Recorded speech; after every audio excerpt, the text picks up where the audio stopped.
Hey guys, and welcome to the Working Money Channel.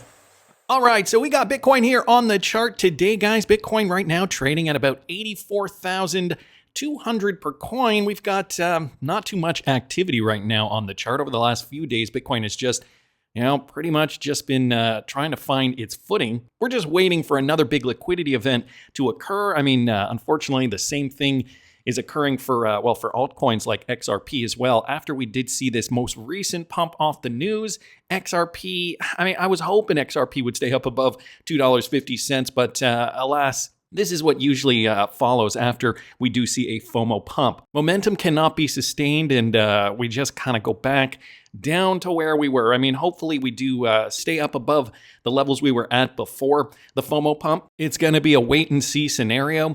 Cryptocurrency trading is pretty much 95% waiting, 5% cashing out when we do see big liquidity events. And for more information on what I'm doing, particularly where I'm going to be selling out some of my XRP cash out targets, guys, I cannot stress this enough. Very, very important. Make sure you have clear focus on where the market is actually going versus, where it could go. And where it could go is very exciting. But, at the end of the day, we do have to be realistic and we do want to cash out for some profit. So if you guys want to see what I'm doing, I'm letting all my Patreon subscribers know where I'm cashing out. Patreon.com/workingmoneychannel for that information. The other thing I wanted to mention to you guys is I started a new merch store. I was using the original YouTube carousel, but I didn't like the company that YouTube uses, so I decided to start my own here. And you guys can see I have a whole slew of brand new products, and I'm going to be adding more as the days go on. You can find the link for my new merch store down here in the description of every video I do. Working Money merch store, so click on that if you guys are interested in supporting the channel, and maybe get yourself a cool Bearable Guy insulated mug. I actually think I want to get myself one of these Bearable Guy dark chocolate brown hoodies.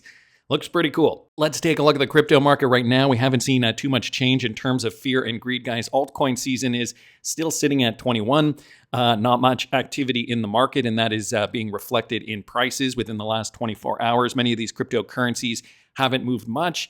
We're still waiting on a few things now. Some people in the crypto community were asking Eleanor Turret, what about XRP price, and do we have that official confirmation that the commission is dropping the Ripple lawsuit?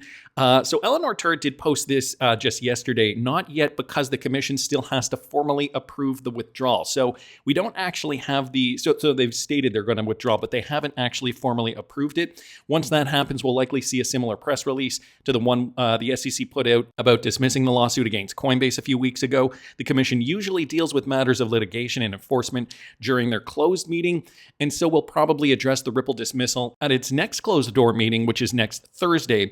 I didn't see a closed meeting on the schedule for today. So that is the verdict on that. Yesterday, there was a pretty big SEC crypto task force meeting. Mr. Mann did comment on that. Ripple's 2025 response to the SEC illustrates how regulatory clarity is crucial. So he just reposted this letter here from Ripple that was dated just yesterday, if you guys are watching this video on the day that I'm releasing it. Here's the letter directly from Ripple's website. I will link it in the description if you guys want to go over the full thing. Basically, though, it was addressed to Hester Peirce. Dear Commissioner Peirce and members of the SEC Crypto Task Force, Ripple submits this letter in response to Commissioner Peirce and the Crypto Task Force's request for information dated February 21st, 2025, titled, "There Must Be Some Way Out of Here," the RFI. This is a quote from a Bob Dylan song, and it's followed by the next lyric, "There's too much confusion. I can't get no relief." Okay. Unfortunately, the Security and Exchange Commission, when it comes to crypto, has historically created nothing but confusion, issuing guidance that is long, rambling, difficult to decipher, and based on novel standards found nowhere in the law. That approach directly contradicts the Crypto Task Force's goal of providing crypto market participants with clear, predictable, and precise criteria for determining whether an asset is a security or part of an investment contract, and thus subject to the SEC's jurisdiction. And so it goes on explaining some more just in more detail, pretty much what they want to know now coming out of the SEC. And I will link this in the description. Luckily for us guys, Jimmy Vallee has summarized some of this. The overview: Ripple Labs did submit a detailed response to the SEC's Crypto Task Force RFI, sharply criticizing prior regulatory approaches while advocating for a principled, legislative-led framework for digital assets. The response underscores Ripple's position in the broader debate over crypto regulation and offers a playbook for balanced innovation policy. And he continues by giving some key insights. So clarifying SEC jurisdiction, the SEC should restrict its oversight to assets that clearly meet the definition of a security. And so, there are so many crypto assets out there that just don't. And, now they've come out and said meme coins are like collectibles, for example, so definitely not securities. Ripple does argue that most digital assets, including XRP, do not meet this threshold, particularly in secondary market transactions. Number 2, rejecting regulation by enforcement. That's a big one too. I don't think we have to go over that in much more detail. Advocating for legislative leadership. Okay, so Congress, not just the SEC, should define legal standards and market structure. Distinguishing yield-generating protocols. I'm just going to go over this a little quicker. Support targeted safe harbor, so endorsing Commissioner Peirce's safe harbor proposal. Recommend regulatory sandboxes post-legislation. So that's a big one, right? If we want to build out these ecosystems, build out these blockchains, there has to be a sandbox model similar to the ones in the EU, the UK, and the UAE, Singapore, to test innovation under regulatory oversight. So some strategic takeaways here. Ripple is positioning itself as a champion of regulatory clarity, legislative leadership, and innovation support. Their advocacy reflects a broader industry push for predictable, global, competitive U.S. crypto regulation. Post-legislative frameworks like safe harbors and sandboxes could offer an effective middle ground for balancing innovation with investor protection. But there's not just that, guys. We do want to see more. Jungle Inc. here also commenting, after years of hostility, the SEC is finally talking with the crypto industry. And here's some more that went down, okay? Hester Peirce says the agency is ready to seek earnestly to find a workable framework. So Hester Peirce has always been pro-crypto, and I'm happy she's saying this now. NFTs may be the next in line for guidance. Acting Chair Ueda hinted meme coins and mining might avoid securities classification. So that's interesting. And the roundtable marks a shift from silent enforcement to public dialogue. So wanted to thank Jungle Inc. there, Jimmy Vallee, of course. We've got, wanted to thank Mr. Man too, and Eleanor Turret just for posting that. With regards to that roundtable, Smoke did also post this. Interesting. This panelist mentioned the Ripple case, and the moderator quickly stated we aren't allowed to mention specific cases. Well, how does Smoke know that? Apparently, he was at the event. You guys can see his earbud case there, Smoke. He was at the Crypto Task Force Roundtable, as you guys can see there. So, Smoke, who are you, buddy? We'd all like to know. All right, so what else do we have, guys? Michael Branch bringing this to our attention. Ripple CEO has predicted that the RLUSD crypto is going to be in the top 5 USD-denominated stablecoins by the end of 2025. So Brad came out predicting this. He says the firm's dollar-pegged crypto asset will become a top stablecoin by the end of the year after the U.S. Securities and Exchange Commission dropped its lawsuit against the payments platform. And I guess he's sounding pretty confident about that. In a new interview, Garlinghouse said that the RLUSD, which was launched in December, will grow into a top 5 stablecoin after the regulatory agency dropped the lawsuit. According to Garlinghouse, the stablecoin sector of the industry should see massive growth within the next few years. I do not doubt that for a second. I think, and this is a quote, I think we're underestimating how big stablecoins might get. Today, the market is about $230 billion. Some smart people think it may go up 10x in the next 5 years. I think that's probably right. Ripple launched its own stablecoin at the end of last year. That's already ahead of our own internal forecasts in terms of where we are at this point. I think that might have been a typo. Nevertheless, we're still really small, but the goal is by the end of the year for the RLUSD Ripple stablecoin to be one of the top 5 in the market. Now that is interesting considering Matt Hugin also came out mentioning this. I can't stop thinking about this quote from U.S. Secretary of the Treasury Scott Bessent. What did he say? We are going to keep the U.S. the dominant reserve currency in the world, and we will use stable coins to do that. However big you think stablecoin AUM will get, you're probably thinking too small. So the question becomes, what does the rest of the crypto market look like if stablecoin AUM is multiple trillions of dollars? That's a very, very good question. I had to take it upon myself to look at how much USD is there in circulation right now. And I've been getting some conflicting numbers. If you just want to count the value of notes and coins, there is about $2.3 trillion, okay? And I went down to some of these search results. I also found this, estimating the same as the issuing authority of U.S. currency. The Federal Reserve Board is responsible for ensuring that there is enough cash in circulation.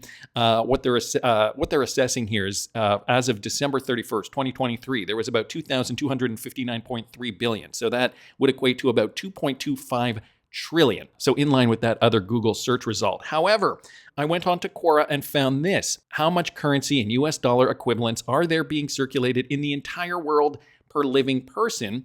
And there was another result here. I don't know how much stock I put into this. However, David Scott, a former retired gas plant operator, did mention this. Okay, do not take this as fact, but I remember reading that $80 trillion was the number in 2020. The amount of physical cash is much less, though, since the invention of the internet. So we got to remember, guys, there's money circulating. So these were circulating U.S. Notes. But then think of all the money that is in circulation that exists, that there's no actual paper money to back it up. My source of information has been extremely reliable for the last 30 years. That's before mainstream use of the computer invention and common mass use.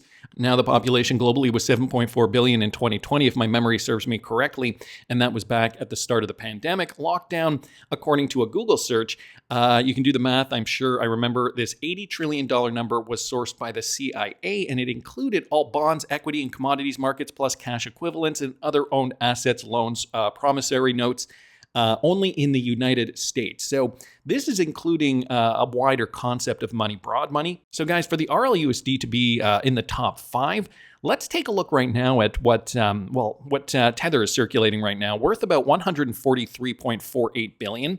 And if we just scroll down here, where's Ripple? Okay, Ripple's RLUSD, 176.69 million only. But don't forget, when this stablecoin bill comes to pass, I think Tether's going to be out of the game. USDC will definitely take up some of that. But Tether, I think we're going to have to say bye-bye to Tether in the United States. So, when this comes to pass, RLUSD utility running on the XRP ledger, this is just going to drive more demand for the native cryptocurrency XRP. And so is the future looking bright? The legend Patrick Bet David, he said the White House tweeted the future is looking bright, and Ripple tweeted the same thing. I don't know if you've noticed, the White House tweeted future looks bright this week. Yep. Everybody's tweeting. Ripple tweeted future looks bright. They're all tweeting it, guys. Not to mention XRP hater Da Vinci Jeremy is admitting, he's not a fan of XRP, but he still thinks it's going up to $20 per coin. Here's something I have to admit about XRP. It's going a lot higher. Now, although I hate XRP and I think it's a bad idea as a cryptocurrency, I have to admit that according to technical analysis, it's going a lot higher than $3. How much is XRP going to be in the future? Well, I think it will get as high as $20 or more. So $20 or more for one XRP.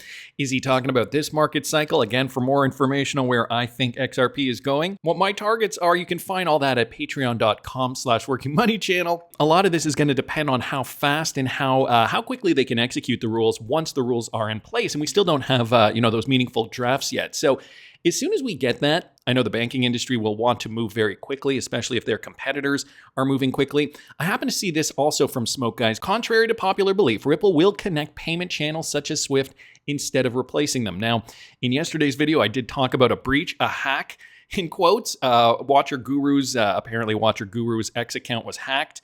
And there was a comment, there was a statement that was posted that Ripple is going to replace SWIFT. Well, Smoke here says it's not that far-fetched. Ripple and XRP actively integrates into the banking industry, so not necessarily replacing them, but connecting them. Ripple has initially released a fixed amount of 100 billion XRP.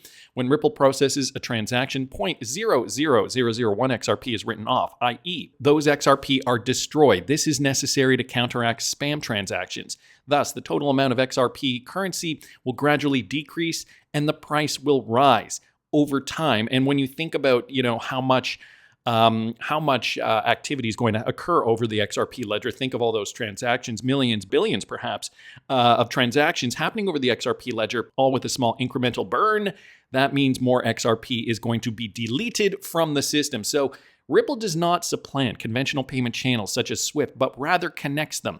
Although the Ripple system has its own XRP cryptocurrency, transactions can be executed with any currency. Ripple, on the contrary, actively integrates into the banking industry. Thus, the total amount of XRP currency will gradually decrease and the price will rise. Again, this is from an older document here, navigating a lot of this information courtesy of Smoke. And so, we hear about Ripple integrating into the banking system. They do it with companies like this. Temenos did just put out another press release. They've opened Innovation Hub in Florida, focusing on the future of banking. So Temenos is one of those bigger Ripple partners. They're the back-end provider for the IT technology, and they've just opened a new Innovation Hub in Central Florida in the US, which will become the home of the top 200 technology and product developers, focused on banking innovation and collaboration with its U.S. clients. Those working at the new center will conduct research and development for U.S.-specific banking solutions enabled by transforming technologies such as generative AI. So looking into artificial intelligence, according to Temenos, the collaboration space has been designed for hands-on co-innovation, allowing Temenos, its clients, and partners to work side by side in developing banking solutions. So continuing this push in the U.S., again, another Ripple-enabled client, this investment is in line with our strategy and commitment to the U.S. market, further investing in our product, expanding our go-to-market capabilities, and scaling through strategic partnerships. This coming from Jean-Pierre Boulard, Chief Executive Officer at Temenos. By bringing our technology development closer to the American clients, we're accelerating customer-centric innovation tailored for the U.S. market. So a few more quotes here. I will link this in the description if you guys are interested. But this is how banks are going to get connected to RippleNet through these bigger partnerships. Now, this has to do with the Innovation Hub and leveraging AI. So a lot of these companies are also branching out. They're developing other strategies that can be integrated into this banking technology. So, at the beginning, it was cross-border payments. But, as we've heard from even the people at Ripple and, even just independent developers, developing on the XRPL, there is so much potential there that, cross-border payments was just the first thing, kind of like when Amazon had books. But then they branched out and they did it in such a way that they pretty much dominated the market. So hopefully this means our XRP is going to be worth even more as we move forward. Well, Jimmy Vallee certainly does think so. Apparently, the Vallee Capital founder is pursuing a $500 million payback for XRP holders. This is an initiative aiming to secure $500 billion in compensation for XRP token holders who suffered losses during the SEC's lawsuit against Ripple. We all know about that. Although XRP saw a slight recovery, it largely traded below $1 as the case lingered, even during the last bull run. And so in a post, guys, Vallee did state, if not for the SEC lawsuit, XRP's price could have been around 3 times its previous all-time high, similar to the price growth that we did see for Bitcoin and Ethereum. And as a result, industry leaders like Vallee are pushing for damages to be awarded to XRP holders. So this is a big deal. Even Crypto Eddie did comment, Jimmy Vallee of Vallee Capital is now seeking a $500 billion payback for XRP holders.